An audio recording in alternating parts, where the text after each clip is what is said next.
सच के साथ। नमस्कार, सिटी वाराणसी लाइव में आप सभी का स्वागत है। मैं हूं अमित मिश्रा। आइए देखते हैं आज के हेडलाइंस। बांग्लादेश में कथित हिंदू विरोधी हिंसा के खिलाफ विहिप, बजरंग दल और दुर्गा वाहिनी का विरोध प्रदर्शन।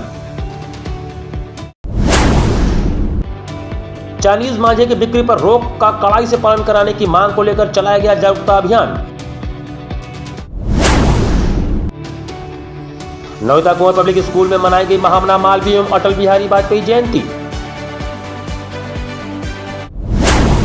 और 38वीं कनिष्क देव गोरावाला स्मृति मीडिया क्रिकेट प्रतियोगिता शुरू। उद्घाटन मैच में विद्या भास्कर एकादश विजयी।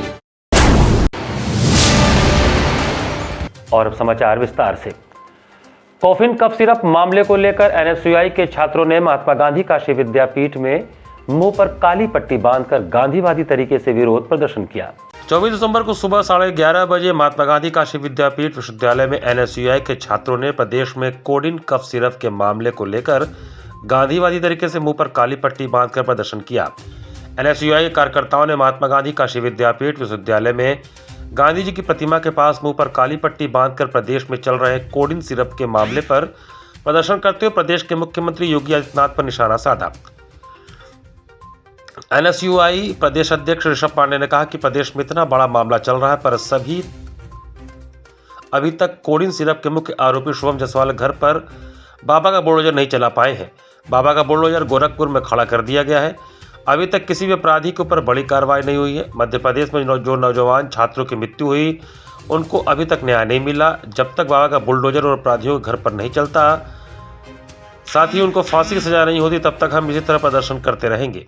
कार्यक्रम में मुख्य रूप से एनएसयूआई के प्रदेश अध्यक्ष ऋषभ पांडे, जतिन पटेल, आदर्श सोनकर, हिमांशु पांडे, राघवेंद्र सिंह, आशु गौतम, रविंद्र पटेल, शिवम सोनकर आदि लोग उपस्थित रहे। गांधीवादी तरीके से देखिए, हम कांग्रेस पार्टी के लोग हैं, हम सभी छात्र नेता हैं, तो हम गांधीवादी तरीके से गांधी जी की प्रतिमा के पास मुंह पे काली पट्टी बांधकर ये संदेश देना चाहते हैं। कहीं ना कहीं योगी बाबा अपने मुंह पे काली पट्टी बांध ली है, जो अभी तक किसी भी तरीके का एक्शन नहीं ले रहा है। उन्हीं के पार्टी के लोग जो उसमें सम्मिलित हैं, जिनकी फोटो शुभम जायसवाल के साथ आ रही है, पर उनके ऊपर एक्शन ना लेके अन्य पार्टियों के लोगों के साथ दुर्व्यवहार किया जाए, अन्य पार्टियों लोगों के साथ गलत व्यवहार किया जा रहा है। मांग हमारी यही है कि जल्द से जल्द शुभम जायसवाल की गिरफ्तारी हो। उनके घर ईडी का छापा पड़ा है, बहुत अच्छी बात है, पर उनके घर बुलडोजर कब चलेगा और ये बुलडोजर खड़ा कहाँ है? हमें लगता है योगी बाबा गोरखनाथ मंदिर मठ के अंदर अपने बुलडोजर खड़ा कर दिए हैं और वो बुलडोजर चलाने से बहुत डर रहे हैं। कहीं ना कहीं जातिवाद तरीके से एक अपराध के मामले को अंजाम दे रहे हैं। प्रतिबंधित कातिल चाइनीज मांझे की बिक्री पर रोक का कड़ाई से पालन कराने को लेकर सामाजिक संस्था सुबह बनारस ने जन जागरूकता अभियान चलाया। यूं तो प्रतिबंधित चाइनीज कातिल मांझा साल के 12 महीने बाजार में चोरी चुपके बेधड़क बिक रहे हैं। आगामी पर्व मकर संक्रांति पर पतंगों के पर्व को देखते हुए गाहे बगाहे लोगों के गले का फांस बने जानलेवा प्रतिबंधित कातिल चाइनीज मांझा की बिक्री पर रोक का कड़ाई से पालन कराने की प्रशासन से मांग को लेकर सामाजिक संस्था सुबह बनारस क्लब के बैनर तले संस्था के अध्यक्ष Mukesh Jaiswal, Lakshmi nursing college and hospital के प्रबंधक डॉक्टर अशोक कुमार राय, कॉलेज की प्रधानाचार्य डॉक्टर प्रियंका तिवारी के नेतृत्व में वैदागिनी स्थित श्री हरिश्चंद्र बालिका इंटरमीडिएट कॉलेज के परिसर में छात्राओं के बीच हाथों में बैनर और पतंग लेकर अपने अपने भाइयों और आसपास के पड़ोसियों को प्रतिबंधित चाइनीज मांझे से पतंग न उड़ाने की अपील के साथ जागरूक करने के उद्देश्य से एक जन जागरूकता अभियान चलाया गया। इस अवसर पर बोलते हुए संस्था के अध्यक्ष Mukesh Jaiswal, Lakshmi nursing college and hospital के प्रबंध निदेशक डॉक्टर अशोक कुमार राय, कॉलेज की प्रधानाचार्य डॉक्टर प्रियंका तिवारी ने कहा कि पतंग उड़ाने का शौक सदियों से चला आ रहा है, मगर वही शौक जब जानलेवा बन जाए तो जिसके कारण इंसान बेजुबान निरीह पशु पक्षी के मकड़ जाल में फंसकर अपने प्राण को त्यागते हैं, यह अपराध की श्रेणी में आता है। शासन प्रशासन वक्त वक्त पर इसके खिलाफ कार्रवाई करती रहती है। पतंग के शौकीनों से विनम्र अपील है कि जनहित में मानवता को देखते हुए विदेशी मांझा का परित्याग कर अपने शौक को स्वदेशी मांझे से पूरा करें। ज्ञात हो कि न्यायालय के द्वारा रोक के आदेश के बावजूद धड़ल्ले से बिक रहे प्रतिबंधित मांझे का खतरा इंसानों के साथ बेजुबान पशु पक्षियों के ऊपर साल के 12 महीने मंडराता रहता है। कई अनगिनत घटनाएं हो रही हैं और हो चुकी हैं, जिससे मासूम बच्चे, युवक व वृद्धों की मौतें हो चुकी हैं। घायलों की गिनती ही नहीं है। इस जानलेवा मांझे से इतने लोगों की मृत्यु हो चुकी है जिसका वर्णन नहीं किया जा सकता। ज्ञात और अज्ञात रूप में कई लोग गंभीर रूप से इसके शिकार हो चुके हैं और हो रहे हैं।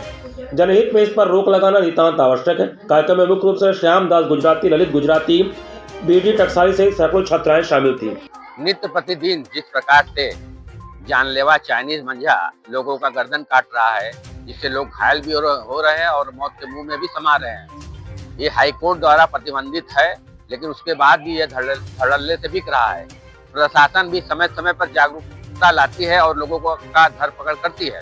उसको देखते हुए आज हम लोग मछोदरी स्थित स्वामीनारायण मंदिर के महंत स्वामी प्रेम स्वरूप दास जी के आह्वान पर मैदागिनी स्थित श्री हरिश्चंद्र बालिका इंटरमीडिएट कॉलेज के परिसर में आज बच्चों जो बालिकाएं हैं उनके द्वारा यह शपथ दिलाया कि वो अपने अपने घरों पर जाकर अपने भाइयों को और पास पड़ोसियों को यह जागृत करेंगी कि वह चाइनीज मंजे का प्रयोग न करे, क्योंकि यह जानलेवा है। इससे लोगों का जान जाता है और तथा सभी मीडिया के माध्यम से भी लोगों के द्वारा यह पहुंच रहा है कि इसका प्रयोग न करें। हम लोगों से अपील करते हैं कि चाइनीज मंजे का बहिष्कार। बांग्लादेश में कथित रूप से बढ़ रहे हिंदू विरोधी हिंसा के विरोध में विश्व हिंदू परिषद, बजरंग दल और दुर्गा वाहिनी के कार्यकर्ताओं ने प्रदर्शन किया। विश्व हिंदू परिषद, बजरंग दल और दुर्गा वाहिनी के कार्यकर्ताओं ने बांग्लादेश में कथित रूप से बढ़ रही हिंदू विरोधी हिंसा के विरोध में प्रदर्शन किया। संगठनों का आरोप है कि बांग्लादेश में हालिया सत्ता परिवर्तन के बाद कट्टरपंथी गतिविधियों में वृद्धि हुई है, जिसके चलते हिंदू समुदाय के धार्मिक स्थलों, व्यवसायों और आम नागरिकों को निशाना बनाया जा रहा है। प्रदर्शनकारियों ने मेमन सिंह जिले के भालुका क्षेत्र में हाल ही में सामने आई एक घटना का विशेष रूप से उल्लेख किया। इसके अनुसार एक हिंदू श्रमिक दीपू दास पर कथित तौर पर ईश निंदा का झूठा आरोप लगाया गया, जिसके बाद उस पर भीड़ द्वारा हमला किया गया और उसकी मृत्यु हो गई। संगठनों का कहना है कि यह घटना स्थानीय प्रशासन की मौजूदगी में हुई, लेकिन समय रहते प्रभावी हस्तक्षेप नहीं किया गया। विधि से जुड़े संगठनों ने आरोप लगाया है कि बांग्लादेश में कुछ कट्टरपंथी तत्व अल्पसंख्यकों के मानवाधिकारों का उल्लंघन कर रहे हैं और प्रशासनिक निष्क्रियता से उन्हें बढ़ावा मिल रहा है। प्रदर्शनकारियों ने इस पूरे घटनाक्रम की कड़ी निंदा करते हुए बांग्लादेश सरकार से मांग की है कि हिंदू विरोधी हिंसा पर तत्काल रोक लगाई जाए, दोषियों के खिलाफ सख्त कार्रवाई हो और अल्पसंख्यकों की सुरक्षा सुनिश्चित की जाए। प्रदर्शन के दौरान कार्यकर्ताओं ने नारेबाजी की और अंतर्राष्ट्रीय समुदाय से भी इस मुद्दे पर संज्ञान लेने की अपील की। जो लोग भारत में असहिष्णुता की बात करते हैं, धर्मनिरपेक्षता की बात करते हैं, जो इतना बड़ा आतंकवाद, अत्याचार जो हिंदुओं पे हो रहा है, जो जिंदा जलाया गया है, उसके विरोध में विश्व हिंदू परिषद ही नहीं पूरे भारत का हिंदू जनमानस आक्रोशित है। इसलिए हम लोग बांग्लादेश के प्रधानमंत्री मोहम्मद यूनुस का पुतला दहन करते हुए हम लोग प्रतिकार स्वरूप में हिंदू समाज को जगाने और हिंदू समाज को अलग जगाने का कार्य कर रहे हैं। हम लोग हिंदू समाज से आह्वान करते हैं कि हिंदू समाज एक हो, आग लगे अगर बांग्लादेश में तो हमारे भी अंदर पीड़ा हो। कथित अनियमितता, जातिगत भेदभाव और शैक्षणिक क्षति का आरोप लगाते हुए इतिहास विभाग काशी हिंदू विश्वविद्यालय के शोधार्थी पिछले 3 दिनों से धरने पर बैठे हैं। काशी हिंदू विश्वविद्यालय एक बार फिर छात्र आंदोलनों और प्रशासनिक विवादों को लेकर सुर्खियों में है। विश्वविद्यालय परिसर में आए दिन धरना प्रदर्शन और टकराव की सूचनाओं के बीच इस बार इतिहास विभाग के पीएचडी शोधार्थियों ने कथित अनियमितता, जातिगत भेदभाव और शैक्षणिक क्षति का आरोप लगाते हुए आंदोलन छेड़ दिया है। कड़ाके की ठंड के बावजूद 13 पीएचडी छात्र छात्राएं पिछले 3 दिनों से सेंट्रल पीएचडी छात्रों के बैनर तले धरने पर बैठे हैं, लेकिन अब तक विश्वविद्यालय प्रशासन की ओर से कोई ठोस समाधान सामने नहीं आया है। धरना दे रहे छात्रों का कहना है कि वे शैक्षणिक सत्र 2024-25 के इतिहास विभाग के पीएचडी शोधार्थी हैं, जिनका चयन रिसर्च एंट्रेंस टेस्ट श्रेणी के अंतर्गत हुआ था। सभी छात्रों ने 23 मार्च 2025 को मुख्य परिसर डिपार्टमेंट ऑफ मेन कैंपस में प्रवेश के लिए निर्धारित शुल्क का भुगतान किया था। इसके बावजूद लगभग 7 माह बाद 25 अक्टूबर 2025 को विभाग द्वारा जारी की गई प्रवेश सूची में गंभीर अनियमितताएं सामने आईं।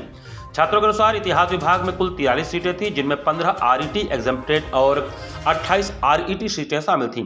आरईटी श्रेणी की 28 सीटों में से 13 छात्रों को संबद्ध एफिलिएटेड कॉलेजों में आवंटित कर दिया गया, जबकि शेष 15 छात्रों को मुख्य परिसर में रखा गया।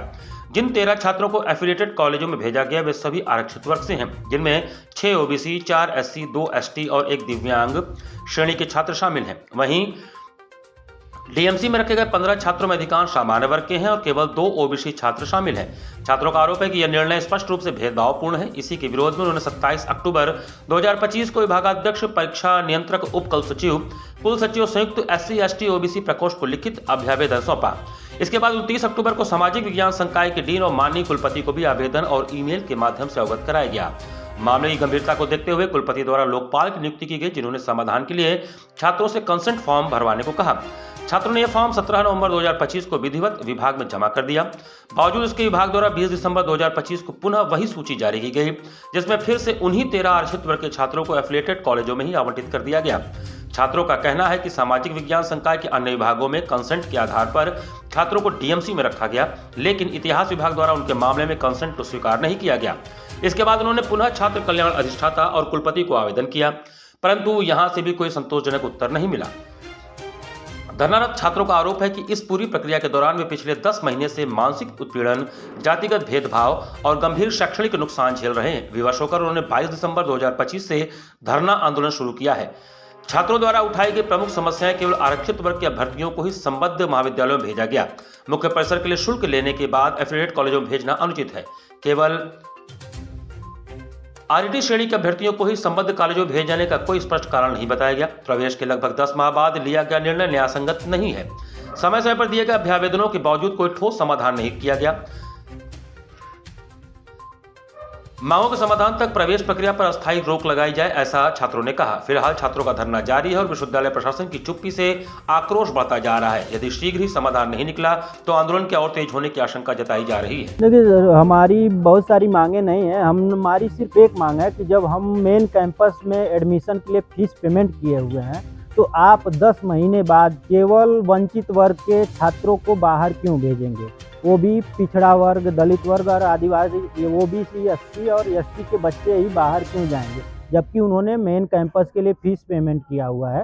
तो आप 10 महीने बाद बाहर क्यों भेजेंगे? अपनी मांगों को लेकर रोडवेज कर्मचारी संयुक्त परिषद के पदाधिकारियों ने रोडवेज परिसर में बुधवार को धरना दिया। रोडवेज कर्मचारी संयुक्त परिषद के पदाधिकारियों ने अपनी मांगों को लेकर बुधवार को रोडवेज परिसर में धरना दिया। वहीं इस संबंध में बात करते हुए रोडवेज कर्मचारी संयुक्त परिषद के क्षेत्रीय अध्यक्ष इंदेश मिश्रा ने बताया कि आज हम लोगों ने अपनी मांगों को लेकर 11 से 4 बजे तक रोडवेज के क्षेत्रीय प्रबंधक के अत्याचार व शोषण के विरुद्ध धरना दिया है।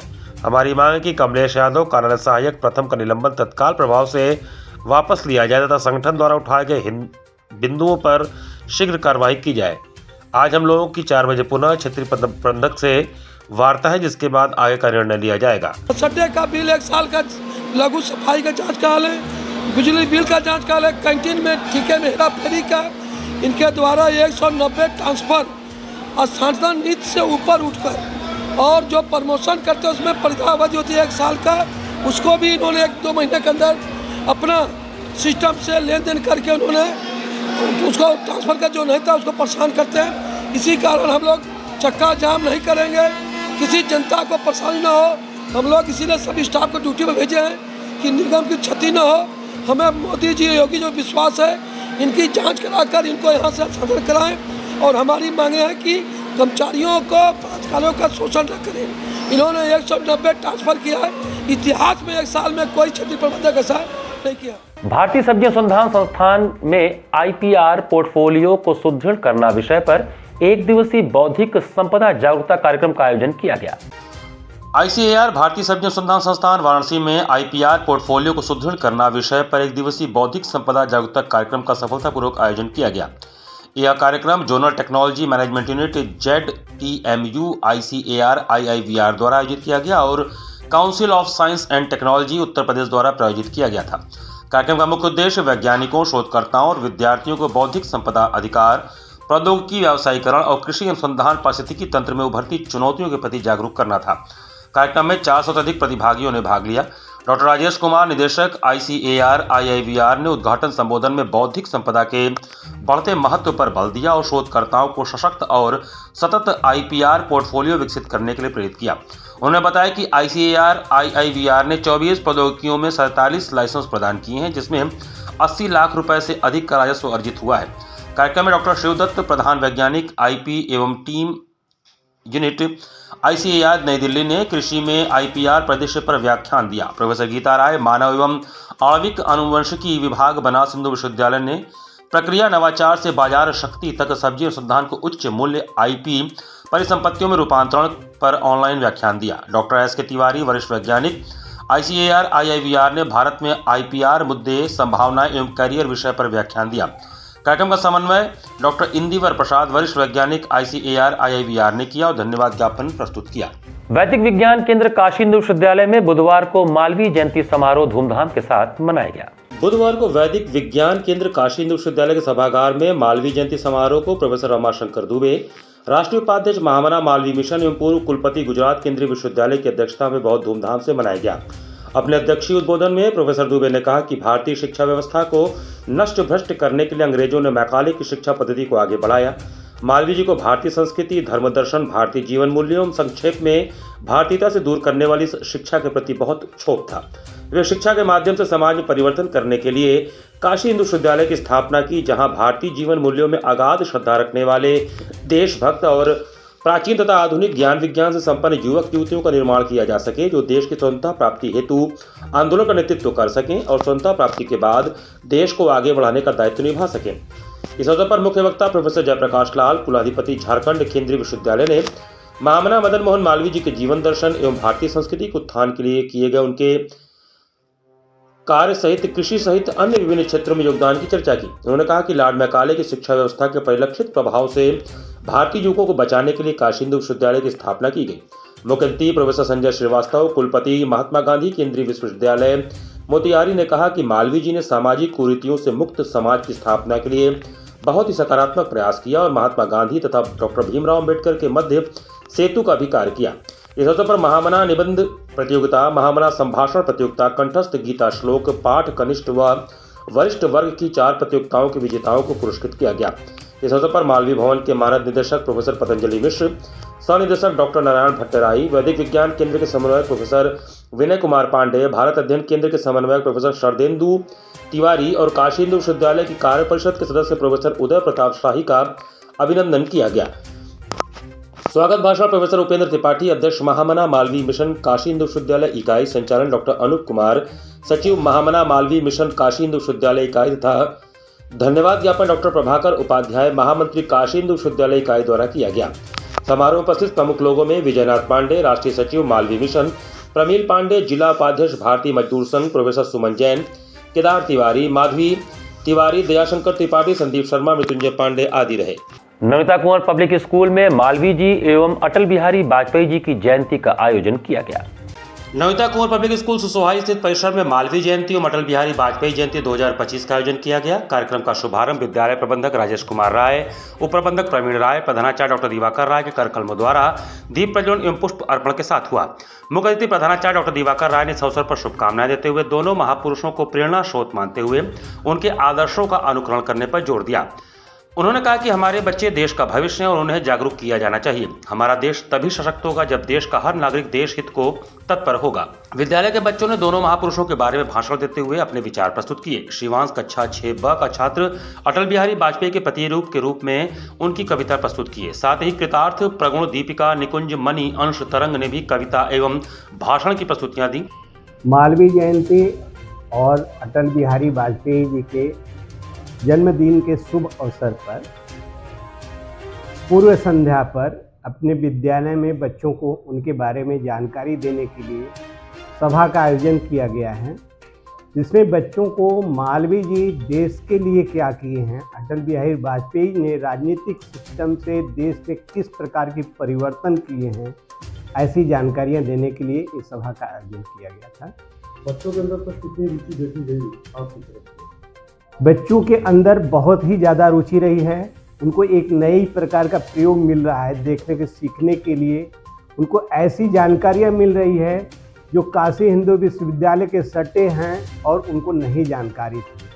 ऐसे तमाम उदाहरणों के साथ बच्चों ने अपने प्रतिभा का प्रदर्शन। सेवाग्य संस्थानम द्वारा महामना की 164वीं जयंती के अवसर पर महामना महोत्सव 2025 का आयोजन किया जा रहा है। सेवाग्य संस्थानम महामना के राष्ट्र निर्माण की दृष्टि के आलोक में उनकी 164वीं जयंती के अवसर पर काशी में महामना महोत्सव 2025 का आयोजन कर रहा है। महामना महोत्सव में चयनित 50 इंटरमीडिएट कॉलेज और महाविद्यालय में विभिन्न प्रकार की प्रतियोगिताओं का आयोजन सुनिश्चित है।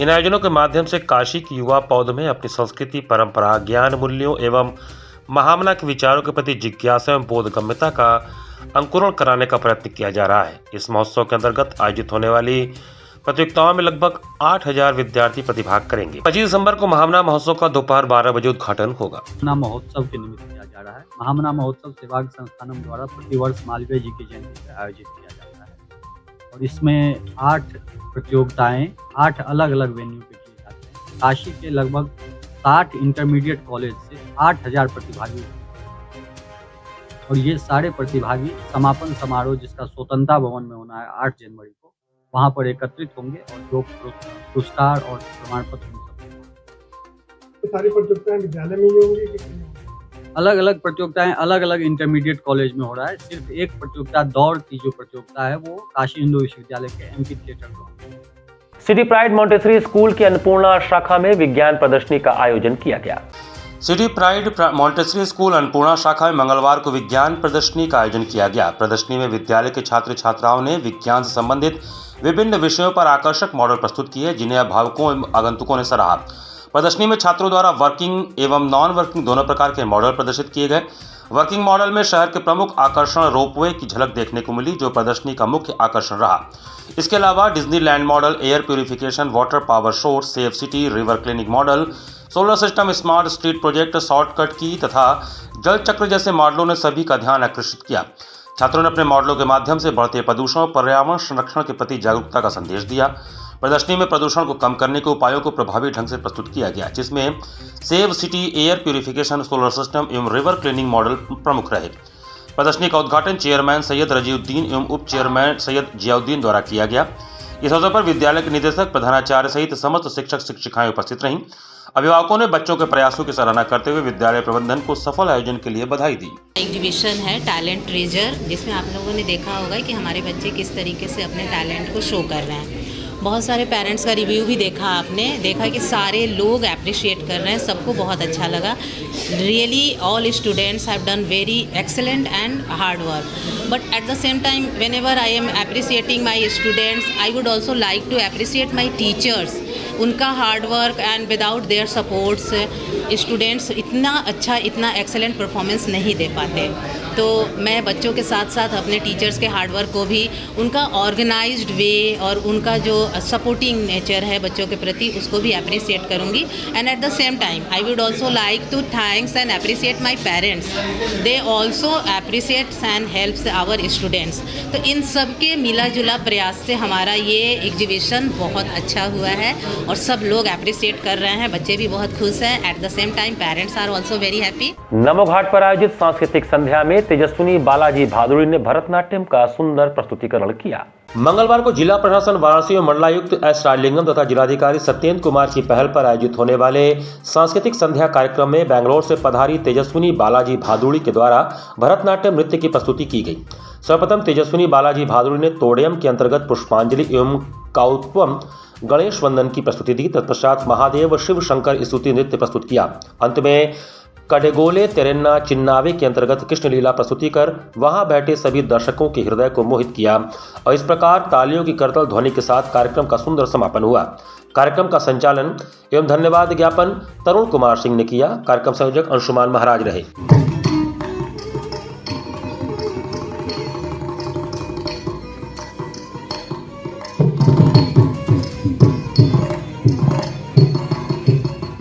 और 30वीं कनिष्क देव गोरावाला मीडिया क्रिकेट प्रतियोगिता के उद्घाटन मैच में विद्या भास्कर एकादश ने पराड़कर एकादश को 5 विकेट से हराया। Man of the match Subhash Rai के शानदार नाबाद और शतक की बदौलत 34 गेंद पर 6 चौके और 2 छक्के की मदद से 59 रन तथा विद्या भास्कर एकादश ने 38वीं कनिष्क देव गोरावाला मीडिया क्रिकेट प्रतियोगिता के उद्घाटन मैच में पराड़कर एकादश को 5 विकेट से हरा दिया। Doctor Sampurnanand sports complex Sigra में पहले खेलते हुए पराड़कर एकादश ने 20 ओवरों में 2 विकेट खोकर 157 रन बनाए। प्रशांत ने नाबाद 91, सुरेंद्र तिवारी ने नाबाद 37 रन बनाए।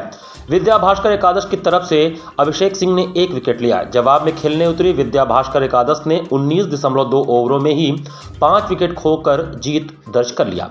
ओम प्रकाश सिंह ने 20, अभिषेक सिंह ने 18, विनय शंकर सिंह ने 10, सुब्रतो मुखर्जी ने 12, सुभाष राय ने नाबाद 54 और राजकुमार ने नाबाद 11 रन बनाए। पराड़कर एकादश की तरफ से धवल चौरसिया ने 3, दीनबंधु राय और पंकज त्रिपाठी ने 1-1 विकेट लिया। मनोहर और राजेश पटेल अंपायर और नंदकिशोर स्कोरर रहे। प्रतियोगिता का शुभारंभ समाज सेवी डॉक्टर अरविंद सिंह ने किया। इस मौके पर वाराणसी प्रेस क्लब के अध्यक्ष चंदन रूपानी, मंत्री विनय शंकर सिंह, कोषाध्यक्ष संदीप गुप्ता, काशी पत्रकार संघ के अध्यक्ष अरुण मिश्र, महामंत्री जितेंद्र श्रीवास्तव, कोषाध्यक्ष जयप्रकाश श्रीवास्तव, खेल संयोजक कृष्ण बहादुर रावत, संघ के पूर्व अध्यक्ष विकास पाठक, योगेश कुमार गुप्त, केडीएन राय, सुभाष सिंह, डॉक्टर अत्रि भारद्वाज, वरिष्ठ पत्रकार शुभाकर दुबे, रतन सिंह, आशीष बागची, पुरुषोत्तम चतुर्वेदी सहित संघ और क्लब के दर्जनों सदस्य मौजूद रहे। मैं पहले साधुवाद देना चाहूँगा बनारस क्लब को और काशी पत्रकार संघ को, जो लगातार 38 वर्षों से इस कार्यक्रम को आयोजित कराते हैं और खबर और खेल की दुनिया का सामंजस्य इस फील्ड पे दिखाई दे रहा है। और यहाँ पे जो जितने भी पत्रकार एक आपसी भाईचारा के साथ खेल रहे हैं, ये बहुत अद्भुत नज़ारा है और हम लोग गौरवान्वित होते हैं इस चीज़ को देखकर। इसी के साथ सिटी वाराणसी लाइव का ये संस्करण हम यही समाप्त करते हैं। मुझे दीजिए आज्ञा। नमस्कार।